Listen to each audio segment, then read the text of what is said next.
If buy a house is on your 2026 vision board, but your current plan is scrolling Zillow in bed at midnight and sending your partner 47 links with the captions, "Thoughts?" this video is for you. I'm going to give you a step-by-step game plan for what to do before you fall down the Zillow rabbit hole, so 2026 you isn't panicking, broke, and confused.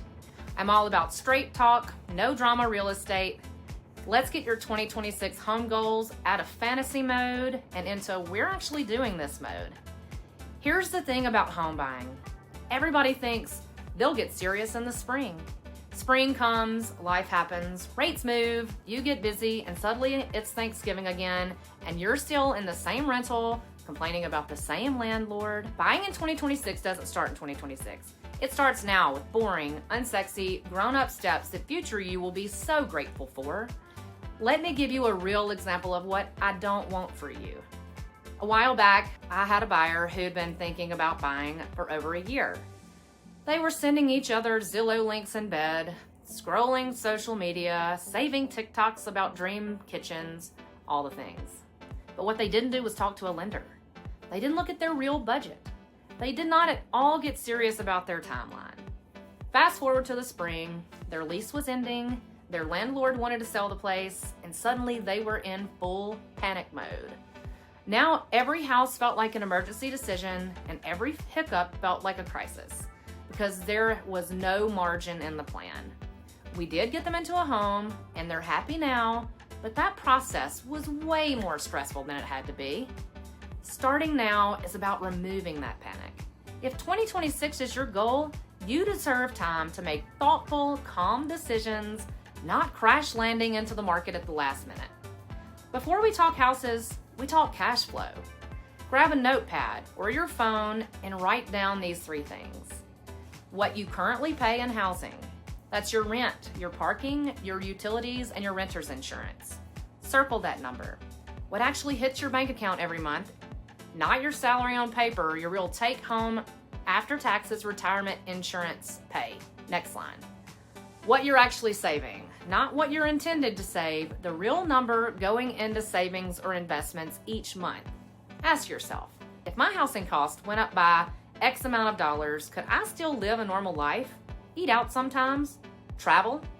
Take the dog to the vet without panicking? Owning should not mean house poor and miserable. If the only way you can buy is by cutting every joy out of your life, we need to adjust the plan, not your happiness. Next, you need a real pre-approval conversation, not a random online calculator that assumes you'll never eat again. A good lender is going to help you see what you qualify for. Compare that with what you're comfortable with. Get a sense of what your credit, income, and debt look like from their side. This is not signing your life away. You're not agreeing to buy in 30 days. You're saying, hey, 2026 is my target. What do I need to clean up or prepare between now and then?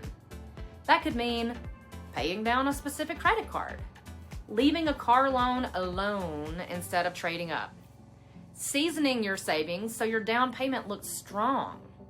Future you will thank present you for starting this conversation early instead of finding out at the last minute that there's an easily fixable problem you could have addressed sooner. Everybody starts with, I want a charming house in a great neighborhood with a huge yard and a brand new kitchen and a low payment and also a pony. Cool. Same. But make 3 lists. A list of your must-haves. An example is that 2 bedrooms in Denver Metro, some kind of parking, pet-friendly. A list of nice-to-haves. Updated kitchen, air conditioning, home office, fenced yard. Dealbreakers. Busy road, no natural light, sketchy layout, HOA you're allergic to. We use these as a filter, so when the right home does pop up, you're not paralyzed going, well, it doesn't have the mudroom of my dreams. Should we wait 5 more years? Practice smart stalking going forward instead of Zillow daydreaming. Now we graduate from fantasy Zillow to strategy Zillow. Here's how. Look at closed sales, not just active homes for sale. What did homes actually sell for in your target areas? Pay attention to the days on the market. Are things sitting a while or are things moving quickly? Watch price changes. Are places getting reduced, or are they selling for over asking? You're training your brain to understand the real market, not this fairy tale.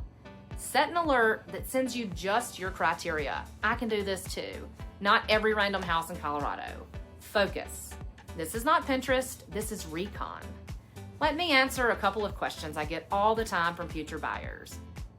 What if rates drop a ton before 2026? Awesome. Great. You're prepared either way. If rates drop, you're just in a stronger position with budget, your credit, and your savings already dialed in.